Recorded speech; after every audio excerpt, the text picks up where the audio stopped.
Hello. Welcome. How's everybody doing today? I expected an answer like right away and no one said anything. Yeah, no, I'm also trying to send out this text message so they know I'm recording. But hi, welcome to Talk Comics to Me. I'm Champenstein. I'm Heather. And it's Wednesday. We have new comics. I have so many comics. I've got like a small amount of comics. That's still quite a bit. So we're just gonna dive right in. I just realized I go first. Yeah, you do go first. Okay, so this is the last issue of Berserker Unbound. Sorry. This issue was fun. This series, I love the way this ended.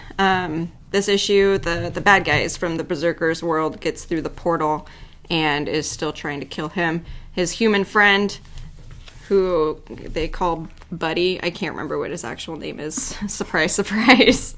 His name's Buddy now, though. Well, they call each other Buddy, so I'm just like, his name's Buddy.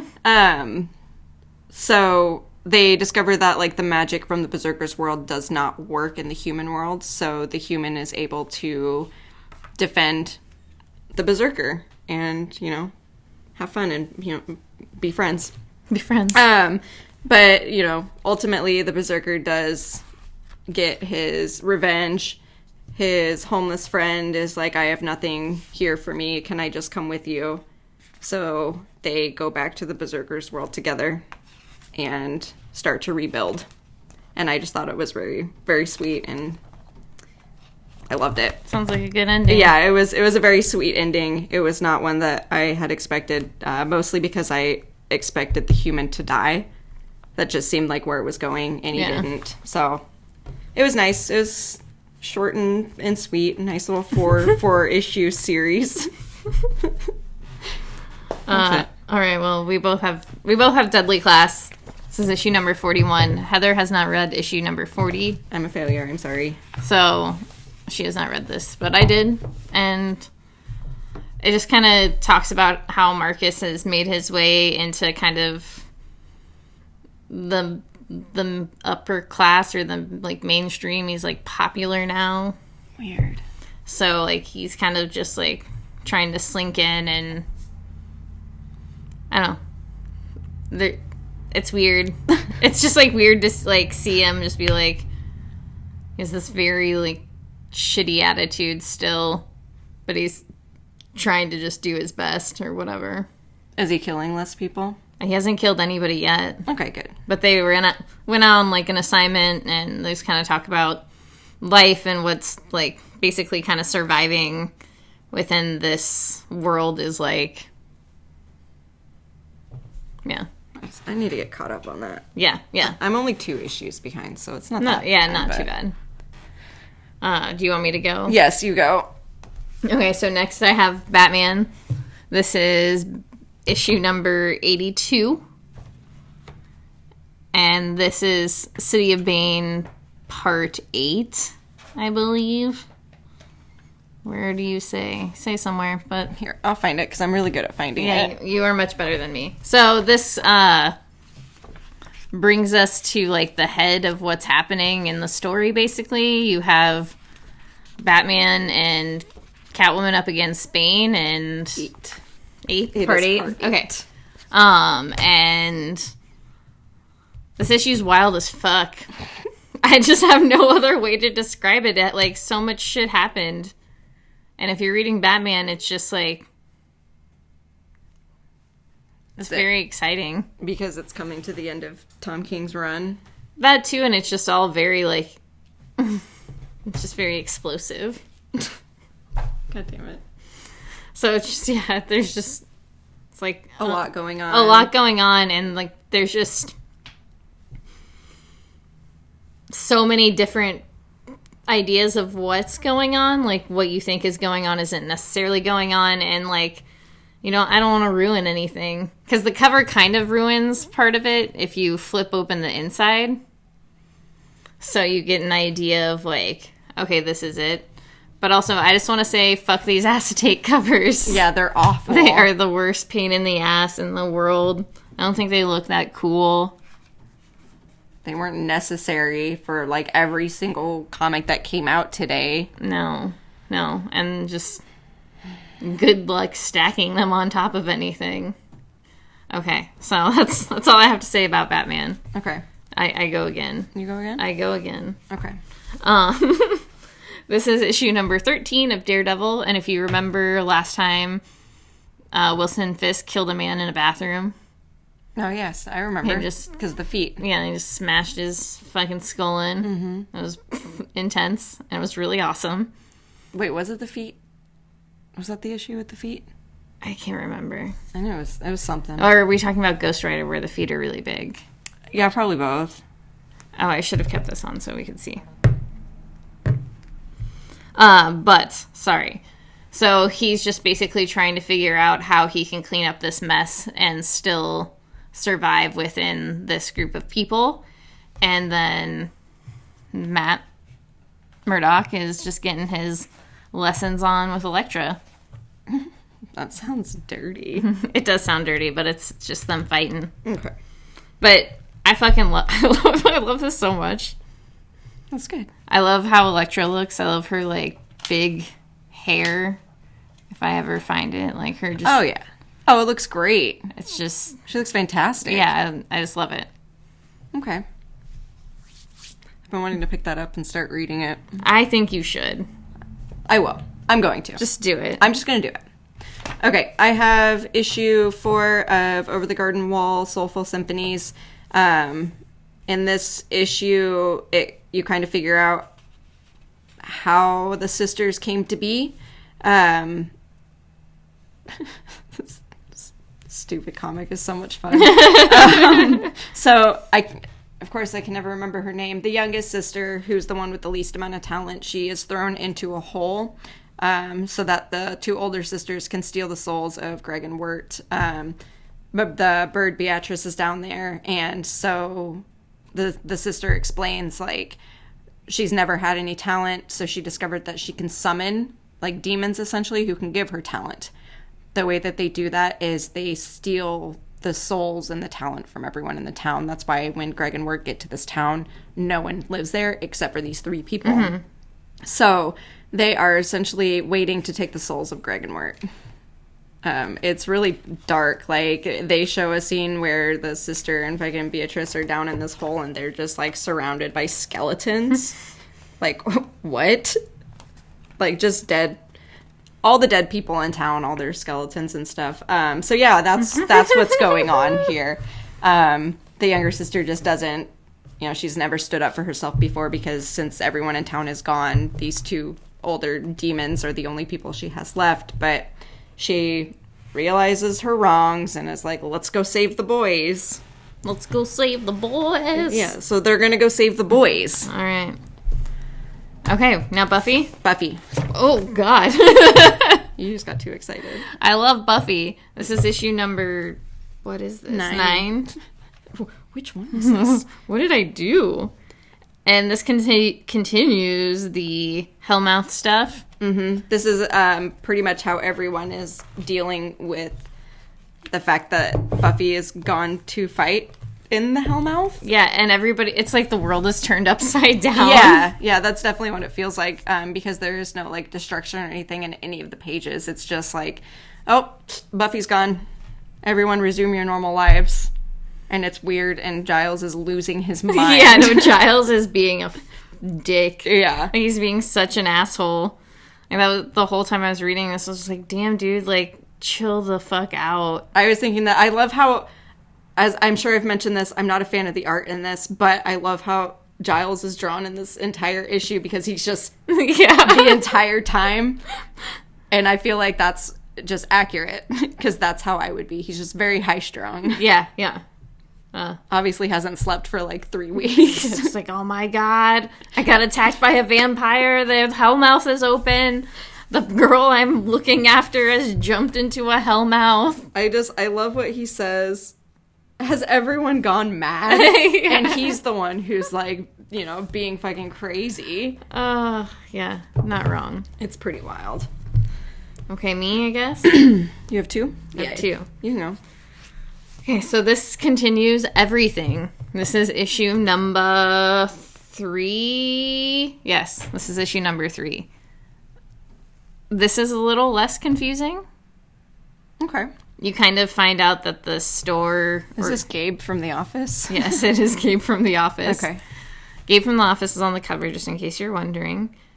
But this kind of sets in the idea that the store is more than what it seems, and it's kind of trying to, like, force everybody to be happy. And, like, if they're happy, it seems like they can, like, they've infiltrated them or something's happened. I can't figure out if it's aliens. I think it is. I think it's going to be. The theme today is aliens, by the way, because all of mine have something to do with, like, aliens. So, yes, maybe it's aliens. Okay. At first, I thought it was robots. That would make sense, too. But it seems like more so aliens. And I don't know if that's... I read this last night, so I'm not 100% certain if I just made that decision last night and I was like, yeah, that's what it is. Don't worry about it. Just go with it. Okay. All right. Okay, so next I have Death or Glory. This is issue number 6. That's back from a fairly long hiatus, right? Been like on a year? Yeah, it's been on a break for like a year. It's been a long time. It's really, like, I still really enjoy it. There's aspects of it that are really very strange. And I think what I really love is, like, the art itself. And I do really like this idea of it just, like, this girl trying to save her dad and doing, like, whatever she can. And by that, it means, like, stealing from some major drug dealers and or, like, just head honchos of crime families. Like, there's us, like, in the corner. Yeah, and these ladies are wild. I don't know, it's just still really good. It just really reminds me of, like, reading an anime for sure. Oh, cool. Just like an old school, just kind of like a 70s, not 70s, but you know what I'm saying. Mm-hmm. 80s sort of anime. Old. However much is older than I am. Okay. My turn? You do me too. Okay. Okay, so I have Nomen Omen. This is issue number 2. This is a very strange series. I know it's only 2 issues in, but I am already, like, fairly confused about what exactly is going on. So in the first issue, you find out that the main character, Rebecca... At least it's right on the front page. Yeah. She is colorblind. She survived an accident, 2 accidents actually, which I discovered. Like the one before she was born, she should have technically died in, and then they also keep referencing another accident that she had gotten into where she also should have died but just didn't. So you get this idea that, like, she's, you know, Devon Sawa in Final Destination. So in the first issue, there's a guy who kind of comes from the netherworld, essentially, takes her heart and, like, kills her. But in this, you don't know if she actually is, like, dead or if that was just, like, a metaphor. It's weird. There's, like, demons in this. And then there's also, like, a whole nother world that kind of opens up for her. There's these group of, I want to say, like, evil fairies. That's what it seems like to me. That are all, like, trying to get her or kill her in some way or another. And then there's a guardian. There's a big man in a white tank top and short shorts who is called the Guardian. I'm not even kidding. And he is trying to defeat these little fairies. So I love what's going on. I love all the action. I love how they're, like, fighting each other. And from her perspective, it's all in black and white. But then when you see it from, like, her friend's perspective, there's a bunch of color. So it's just, it's wild. I don't know exactly what's going on. Aliens. It's aliens. She's either dead or she's not dead. And these things are either trying to kill her or they're not. We'll figure it out. It's fun, though. Yeah. I really enjoy it. As long as you're having a good time. Yeah, and fun in the sense I was, like, reading it going, what the fuck is going on?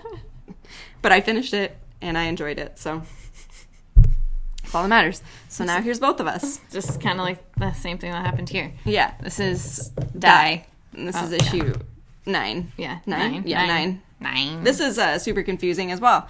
So we're going to do our best to try to explain what's going on because I think we pieced it together as best we could. yes. What we did find out is you don't have to know anything about Charlotte Bronte. No, because pretty much everything that you would need to know is referenced in here. But I love Charlotte Bronte. So let me tell you, there's a lot about Charlotte Bronte in here, and a lot of kind of, I guess, world building. Yes. Okay, so the world that all these kids are in, and Antaria, Angria. You know, Sangria. We'll just call it Sangria for now. This world that they are... Just like any good D&D campaign, we'll just call it something else. Yeah. That spooked me. The door is not closed all the way. I got it. Don't worry, anybody. Okay, so I'm going to try this. Okay, so this world that they are in, that Soul apparently created, or they thought that he had created, is not something that he actually created. It's something that has apparently just been there. Charlotte Bronte becomes a huge part of this world, as in she and her siblings also built it, which leads us to believe that it has always been there. It is just drawn to you, or you are drawn to it.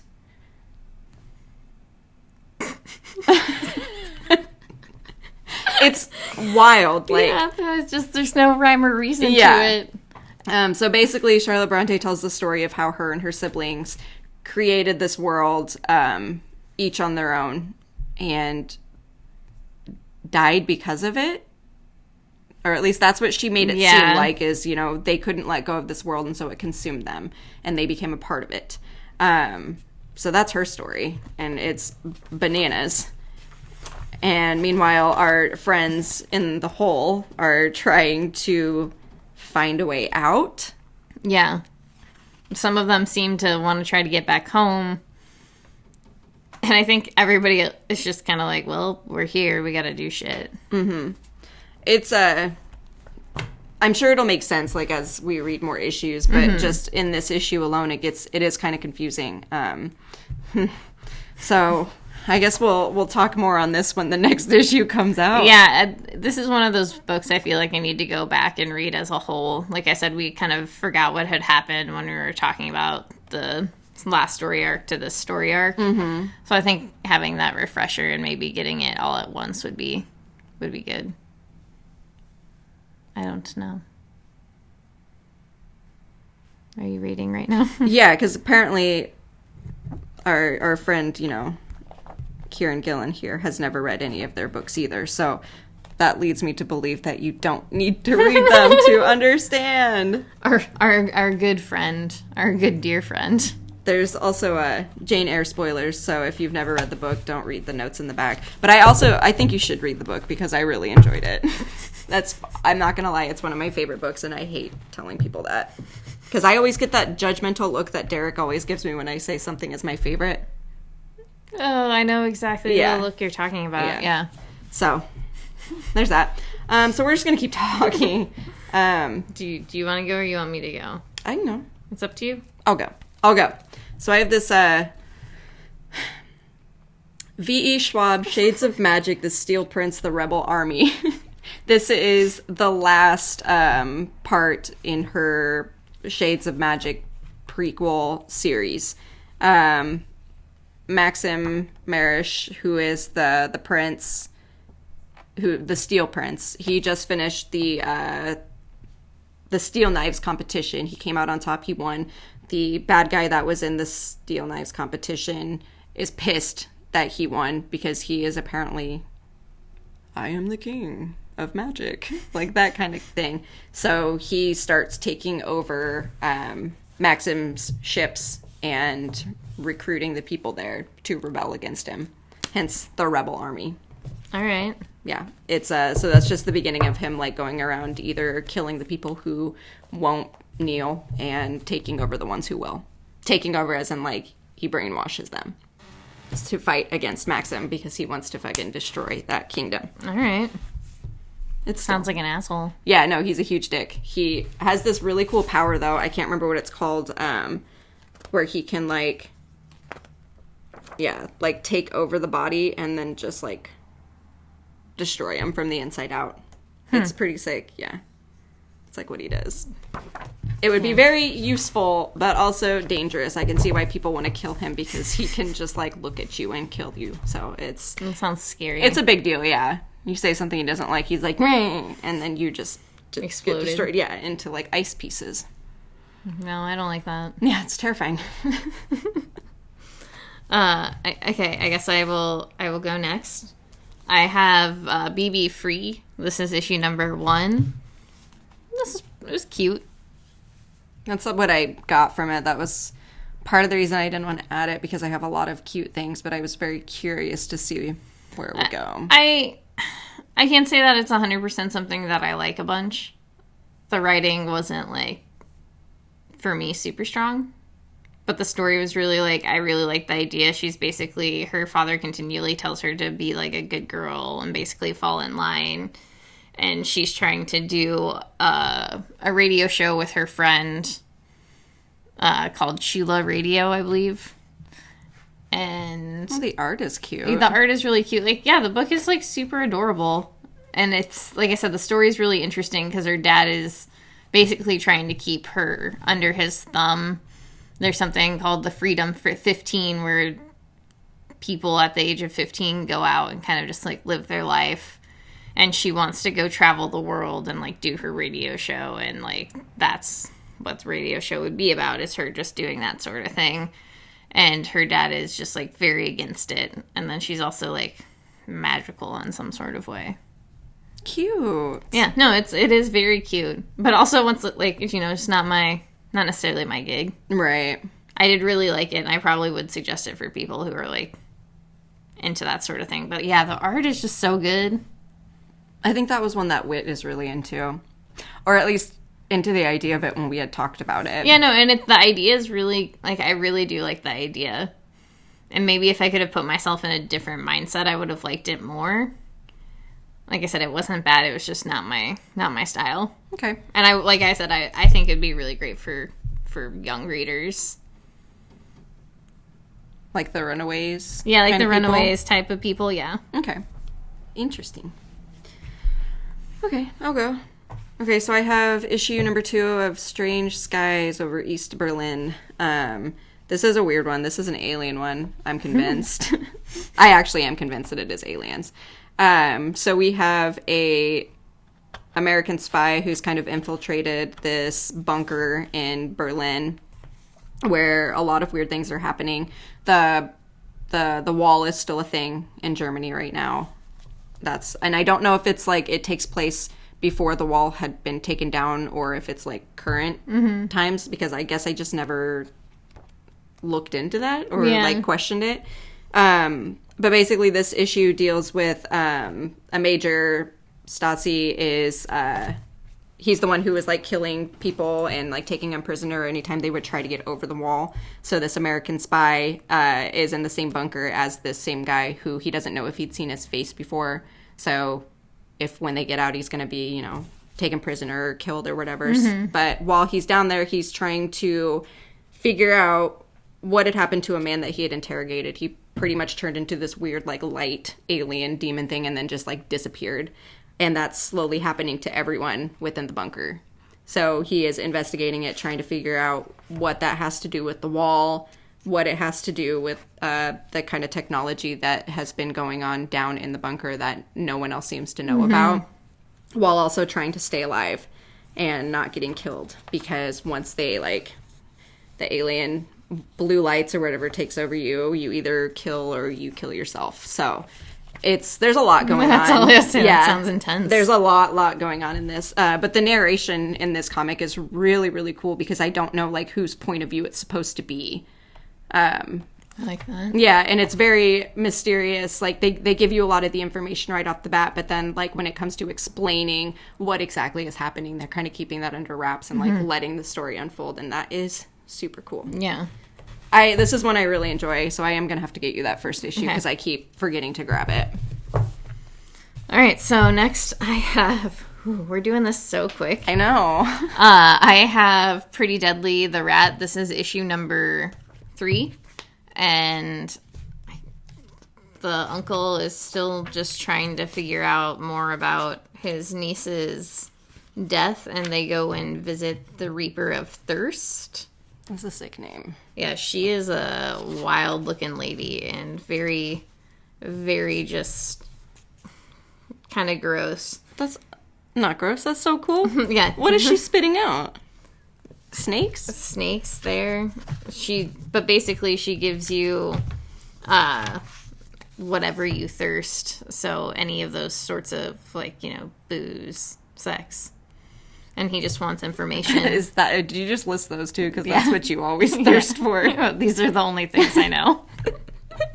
Remember when Dave always talks about, like, the thing in Hellraiser, how the uncle could have, like, never had, like, hit his limit, like, in that time? It's like, nah, he's mean. Just, like, he just all right, really did it. I slipped a finger in the butt now. I need these fucking... I almost said Cinnabites. Yes, Cinnabites. The Cinnabuns. The Cinnabuns come and rip my skin apart. And just fuck me till I die. Yeah, because that guy's, like, what, 32 is... Yeah. What was... Yeah, so that's... You're the uncle in Hellraiser. Come to daddy. I'm in hell. Help me. That has nothing to do with Pretty Deadly at all, but that's how I'll leave it. Okay. That makes me want to read it. Okay, so we both have Undiscovered Country. This is the first issue by... I need you to say the name because I always mess it up. And not even, like, on purpose. I always say Scoot Snyder. That's not his name. Oh, God. No, I'm going to have a problem. Scott Snyder. Okay. And Charles Soule. Okay.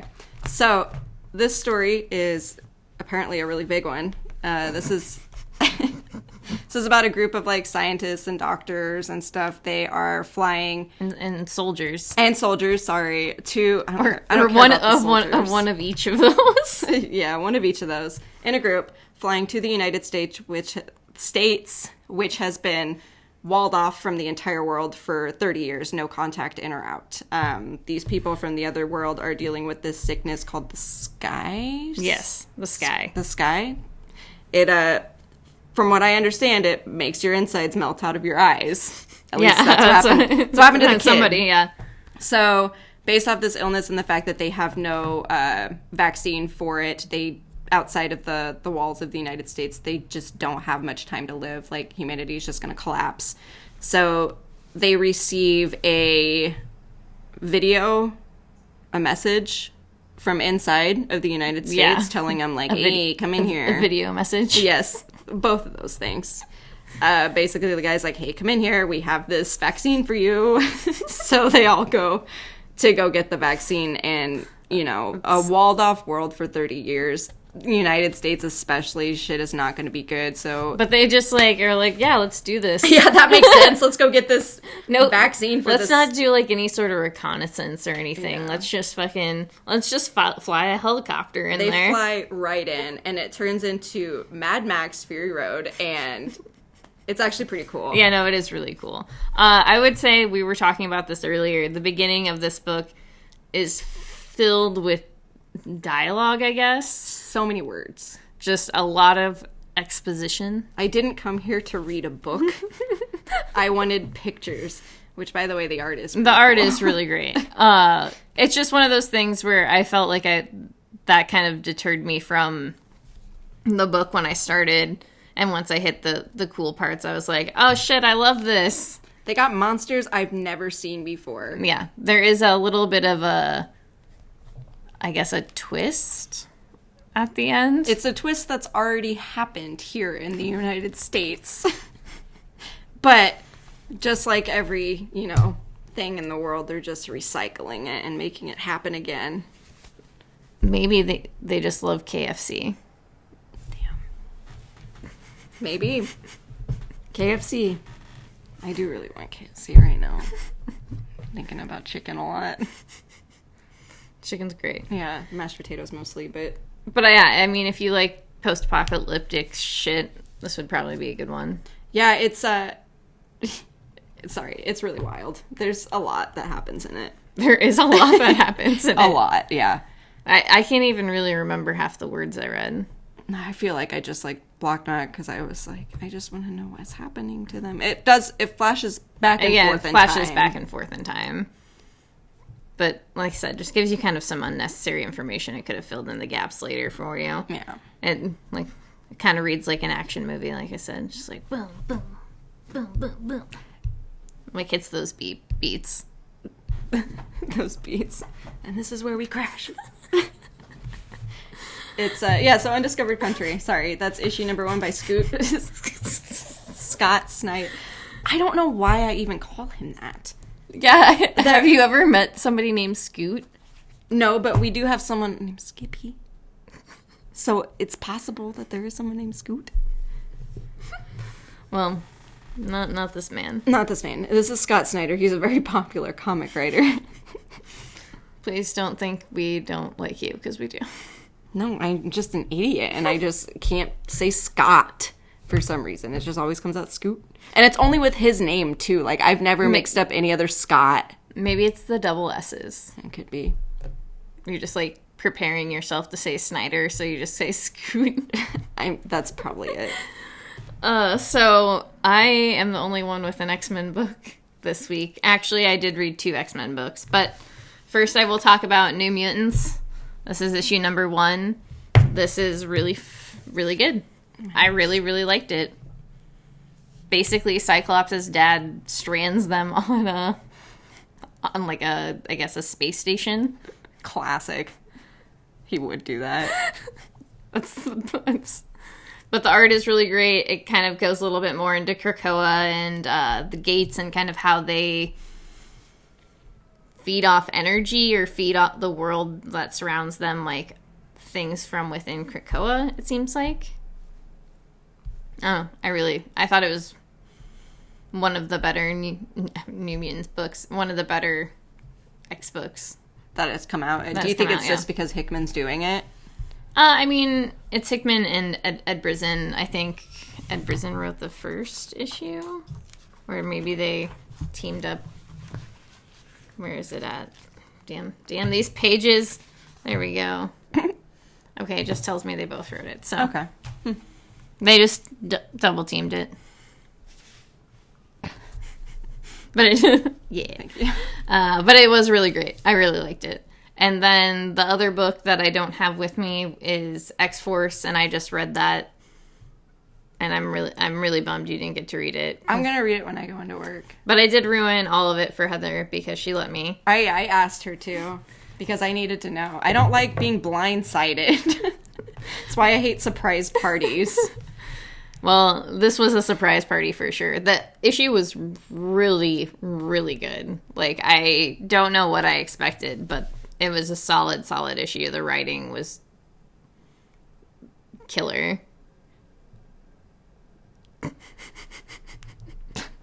I didn't, no pun intended. I'm sure. I thought you were going to say spoilers. But it does end on a very, like, big, intense note. So I would say if you don't want something ruined for you, to stay away from the internets that would do that for you, because it was huge. It's huge. The issue was really, really good otherwise, even despite the big thing that happens. And I know I just said this about New Mutants, but honestly, probably the, like, strongest of all of the books. Which one is it? It's definitely X-Force. At least maybe because my opinion was, no offense to anybody involved, maybe it's just the X-Force title, but I was just like, I don't know, I don't think this is going to be good. That's why I just didn't bother picking it up. And then I read it and I was like, wow, this was really good. I really liked this. And maybe I was just in a weird zone, but because I had just read Batman. Then I read Batman, I read X-Force. So I read them back to back, and both of them were just filled with so much stuff. I was like, oh my god! And this happens now every time I pick up or don't pick up an X-Men comic that you pick up. You, like, text me and you're like, so you didn't read it, did you?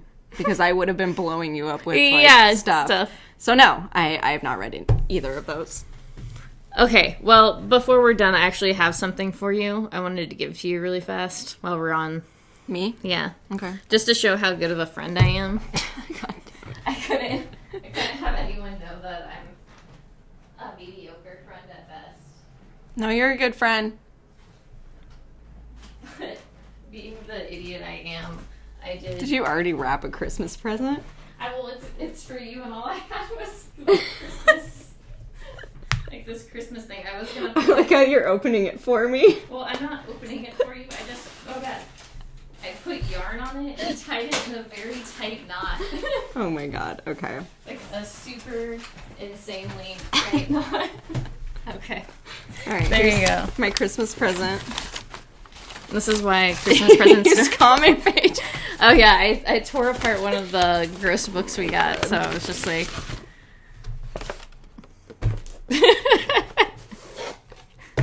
It's me. It's me. See those eyebrows? That's how I've always wanted my eyebrows. Oh my god. It's also a bobblehead.